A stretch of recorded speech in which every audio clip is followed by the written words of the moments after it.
নমস্কাৰ, মই সুৰজিত চেত্ৰী কাৰ্বি আংলং টাইমছত সকলো দৰ্শকলৈ স্বাগতম জনাইছোঁ। এই মুহূৰ্তত মই আহি উপস্থিত হৈছোঁ ডিফুৰ তাৰালাংছো। যিহেতু অসমৰ এটা পুৰণি festival, Karbi traditional festival, Karbi festival বুলি কোৱা হয়। যিহেতু এইবাৰ 49টা বছৰ পূৰণ হ'বলৈ হৈছে। আহিবলগীয়া ফেব্ৰুৱাৰী মাহৰ 15 তাৰিখৰ পৰা 19 তাৰিখলৈকে ইয়াত কেনেধৰণে তেখেতসকলে সজাইছে, কি কৰিছে, কি প্ৰদৰ্শন কৰিব, গোটেই আমি দেখুৱাবলৈ চেষ্টা কৰিম। আমি আকৌ আগলৈ গৈ আমি আকৌ কথা পাতিম, আপোনালোকক আকৌ লগ পাম। তেতিয়ালৈ আমি ভিতৰলৈ সোমাই চাওঁ।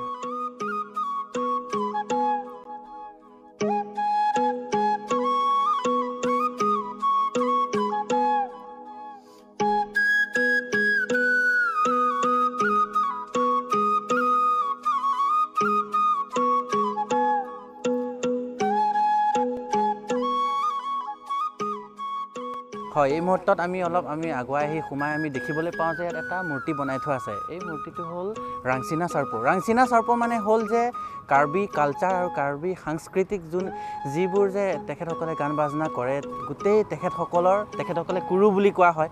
গুৰু মানে হ'ল টিচাৰ বা গুৰু, আমি গুৰু বুলি কোৱা হয়। সেইজনেই হ'ল যে ৰাংচিনা চাৰ্পো। তেখেতসকলৰ একদম অস্তিত্ব যদি ক'বলৈ যাওঁ, আমি এই তেখেতসকলে মানে ভগৱান বুলি মানে কাৰ্বি মিউজিকৰ ভগৱান।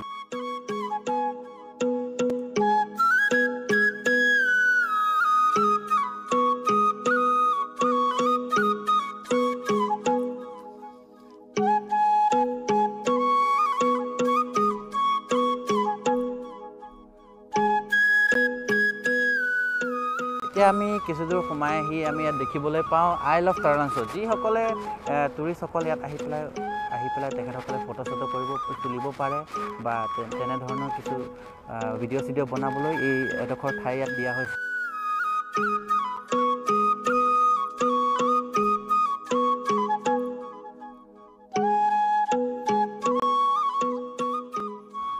এতিয়া আমি ভিতৰলৈ পূৰা সোমাই আহিছোঁ। ভিতৰলৈ আমি সোমাই আহি দেখিবলৈ পাওঁ যে ইয়াত কাৰ্বি হেমতুনপি, যিটো কাৰ্বি ট্ৰেডিশ্যনেল ঘৰ, কাৰ্বিসকলে কেনেকৈ বসবাস কৰে পুৰণি দিনৰ পৰা, সেই গোটেই বস্তুটো ইয়াতে ধুনীয়াকৈ দেখুওৱা হৈছে। ইয়াতে টোটেলি বনাই থোৱা হৈছে। সেই মুহূৰ্ততে আজি কিছু শ্বুটিং ইয়াত চলি আছে। তেখেতসকলেও কাৰ্বি ইউথ ফেষ্টিভেলৰ কাৰণে এটা ভিডিঅ' বনাইছে বুলি ক'লে। ঠিক তেনেদৰে ইয়াত মোৰ সন্মুখত আকৌ আমি দেখিবলৈ পাওঁ যে ইয়াতে এটা ধুনীয়াকৈ বজাৰ নিচিনা বনাই থৈছে। সেই বজাৰটো হ'ল যে ডিমাচাসকলৰ। ঠিক তেনেদৰে আমি যদি আকৌ আগুৱাই যাওঁ, আগলৈ আমাৰ আছে ৰেংমা নাগা, তিৱা, কুকি, গৰ্খা। ঠিক তেনেদৰে গোটেই ইয়াতে যি ধৰণে আমি গোটেই নৰ্থ ইষ্ট আৰু অসমত আমি জনজাতি একেলগে আমি মিলিজুলি থাকোঁ, সেই গোটেই বস্তুটো ইয়াতে বনাই পেলাই দেখুওৱা হৈছে। আপোনালোকে আহক, ৰাইজে আহি পেলাই চাওক ইয়াত কি ধৰণে আমি বসবাস কৰোঁ।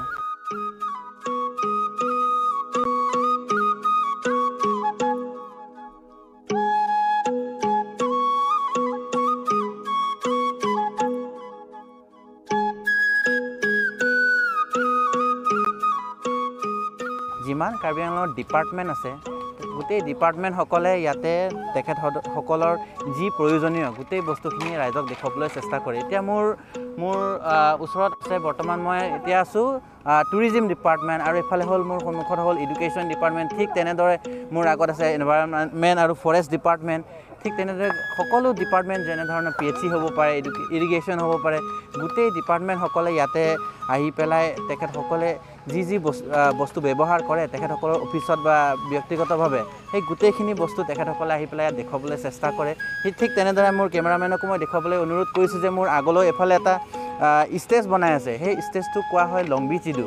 লংবি চিদু ইয়াত বিভিন্ন ধৰণৰ গান বাজনা কৰা হয়।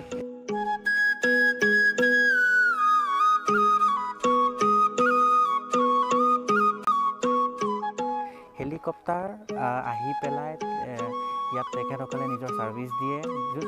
যেতিয়া আমাৰ ইয়াত কাৰ্বি ইউথ ফেষ্টিভেল হয় বা সেই কাৰ্বি ইউথ ফেষ্টিভেলত বাহিৰৰ পৰা হেলিকপ্টাৰ ইয়াত হায়াৰ কৰি অনা হয়।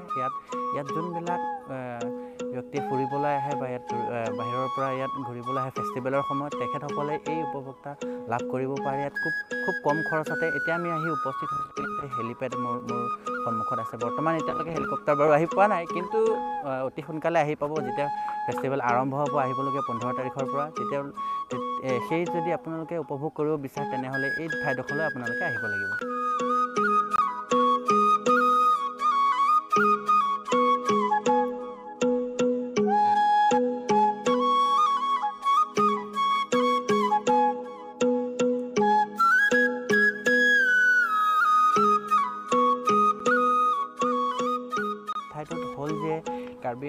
গোটেই য'ৰ পৰা লোকসকল আহে আহি পেলাই ইয়াতে তেখেতসকলে পাৰ্টিচিপেট কৰে বা ইয়াতে অনুষ্ঠানবিলাকত অংশগ্ৰহণ কৰে আহি পেলাই তেখেতসকলে থাকিবলগীয়া হ'ব সেই থাকিবলগীয়া ব্যৱস্থাটো আমাৰ কাৰ্বি আংলং অট'নমাছ কাউন্সিলে খুব সুন্দৰভাৱে ইয়াতে কৰি দিছে ইয়াতে বিভিন্ন ধৰণৰ ইয়াতে বহুত তেনে দেখিবলৈ বাৰু একেই হ'ব পাৰে কিন্তু বহুত ধৰণৰ তেনে ঘৰ বনাই দিছে এই ঘৰকেইটাত বাহিৰৰ পৰা যোন লোকসকল আহে তেখেতসকলে এই কাৰ্বি ইউথ ফেষ্টিভেলত যোনে অংশগ্ৰহণ কৰে তেখেতসকলে থাকিবলৈ ঠাই খুব সুন্দৰভাৱে গোটেই সা সুবিধা দি পেলাই তেখেতসকলক থাকিবলৈ ব্যৱস্থা কৰি দিয়া হৈছে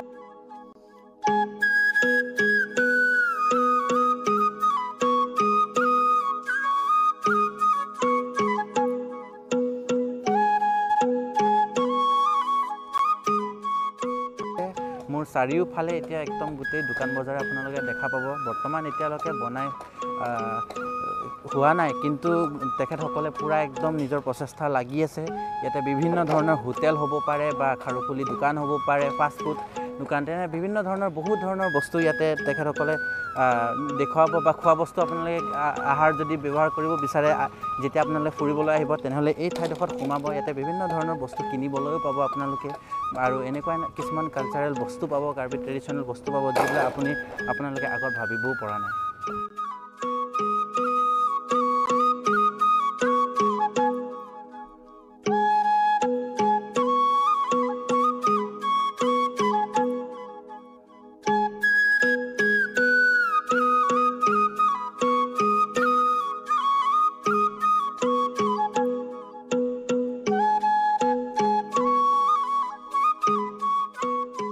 ল'ৰা-ছোৱালীৰ এটুকুৰা খেলা ঠাই ইয়াত বিভিন্ন ধৰণৰ ইয়াতে যেনেধৰণে ইয়াতে গড় বনাই থোৱা আছে বা ইয়াতে গোটেই যেতিয়া আমাৰ ফেষ্টিভেল আহি পাব 15 তাৰিখত সেই তেতিয়ালৈ গোটেই ইয়াতে ধুনীয়াকৈ সজাব এখন পাৰ্কৰ দৰে খুব ধুনীয়া সুন্দৰ লাগে এই দৃশ্যটো আপোনালোকে নিশ্চয় উপভোগ কৰিব পাৰিব মই যদি আকৌ অকণমান আগুৱাই যাওঁ তেনেহ'লে আগুৱাই গ'লে ইয়াতে ধুনীয়াকৈ এখন যিহেতু চিলড্ৰেন পাৰ্ক বুলি কোৱা হৈছে সেই চিলড্ৰেন পাৰ্কখন ইয়াতে ধুনীয়াকৈ সুন্দৰভাৱে এখন ট্ৰেইনৰ ব্যৱস্থাও কৰা হৈছে যি ট্ৰেইনখনৰ সৰু পোৱালি বা ডাঙৰসকলেও উঠিবলৈ পাৰে আহি পেলাই কিছু সৰু এটা ফিজ দি পেলাই তেখেতসকলে উপভোগ কৰিব পাৰে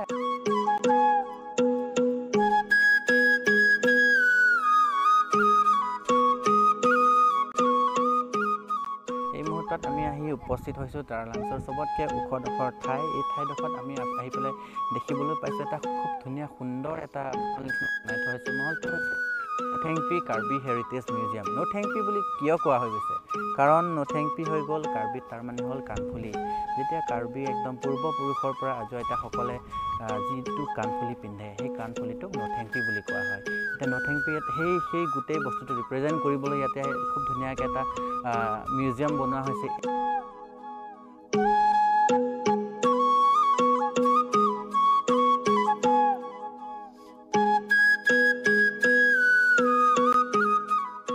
নথেংপি আমি বৰ্তমান হলৰ ভিতৰত আছোঁ মোৰ কেমেৰা পাৰ্চনে এফালে দেখুৱাবলৈ মই চেষ্টা কৰিছোঁ এলকহল যিটো আমি মদ বুলি কোৱা হয় সেই বস্তুটো কাৰ্বিসকলে হৰ বুলি কয় কেনেধৰণে ইয়াত বনোৱা হয় তেখেতসকলে কেনেধৰণে বনাই পেলাই ব্যৱহাৰ কৰে গোটেই বস্তুখিনি ইয়াত প্ৰকাৰে দেখুওৱা হৈছে আমি আকৌ আগুৱাই যাম আগুৱাই গৈ পেলাই আমি ইয়াতে দেখাবলৈ চেষ্টা কৰিম যে কেনেকৈ এইটো হ'ল উৰল যিটো কাৰ্বিত লং বুলি কোৱা যায় ধান যোনটোক চক বুলি কয় সেইবিলাক কেনেধৰণে তেখেতসকলে পূৰ্বপুৰুষত ব্যৱহাৰ কৰে গোটেই বস্তুখিনি ইয়াতে দেখুওৱা হৈছে আপোনালোকে আহিব পাৰিব কাৰ্বি ইউথ ফেষ্টিভেল এইবাৰ 49 চন হ'ব এই 15 তাৰিখৰ পৰা আৰম্ভ হয় 19 তাৰিখলৈকে তো আমি আকৌ আগবাঢ়ি গৈছোঁ ইয়াতে আছে কাৰ্বিসকলে ব্যৱহাৰ কৰা কিছু বস্তু সামগ্ৰী গোটেই এয়া বস্তু ইয়াত দেখুওৱা হৈছে তেনেদৰে আমি আকৌ আগুৱাই আহিছোঁ ইয়াত হৈছে তেখেতসকলে কাৰ্বিসকলে হাতৰ বিদ্যা দেখুৱাই কিছু ধৰণৰ এয়া বস্তু বনোৱাই সামগ্ৰী বনোৱাই এখন হ'ল যেনেকৈ চালনী তেনেকৈ চবতে এটা কাৰ্বিৰ নাম আছে এইখন হ'ল তামোল পাণ ৰাখিবলৈ বা কিবা শাক চব্জি ৰাখিবলৈ তেখেতসকলে ব্যৱহাৰ কৰে হটন বুলি কোৱা হয় কাৰ্বিত ঠিক তেনেদৰে আমি আকৌ আগুৱাই যাম আগুৱাই গৈ পেলাই আমি দেখিবলৈ পাওঁ যে যেতিয়া পুৰুষে বা মহিলাই বিয়া হয় তেতিয়া এনেধৰণৰ ড্ৰেছ পোছাক পিন্ধে আৰু যেতিয়া ডেকা বা গাভৰু থাকে ঠিক তেতিয়া সময়ত বগা ধৰণৰ ড্ৰেছ পোছাক পিন্ধে আৰু আকৌ আমি আগুৱাই যাবলৈ চেষ্টা কৰিম আগুৱাই গৈ আমি ইয়াত আহি পাই দেখিবলৈ পাইছোঁ এয়া হ'ল কাৰ্বিৰ মেখেলা যোনটো পিনি বুলি কোৱা হয় আৰু এইটো হ'ল কাৰ্বি জেকেট যোনটো হ'ল কাৰ্বিসকলে পুৰুষসকলে পিন্ধে আৰু এয়া হ'ল কাৰ্বি মাফলা ৰঙা কালাৰো থাকে বগা কালাৰো থাকে ৰঙাবিলাক পুৰুষসকলে ব্যৱহাৰ কৰে আৰু বগাবিলাক ঠিক ল'ৰাসকলে ব্যৱহাৰ কৰে তেনেধৰণে আৰু আগত আমি আগবাঢ়ি যাম এয়া হ'ল কেনেকৈ কাৰ্বিসকলে মেখেলা বনায় সেই বস্তুটো ইয়াত ভালকৈ দেখুওৱা হৈছে তেখেতসকলে এইটোক থেৰাং-এঠাক বুলি কয় তাৰমানে মেখেলা বোৱা সেই ঠিক তেনেদৰে আকৌ ইয়াতে বহুত ধৰণৰ সামগ্ৰী আছে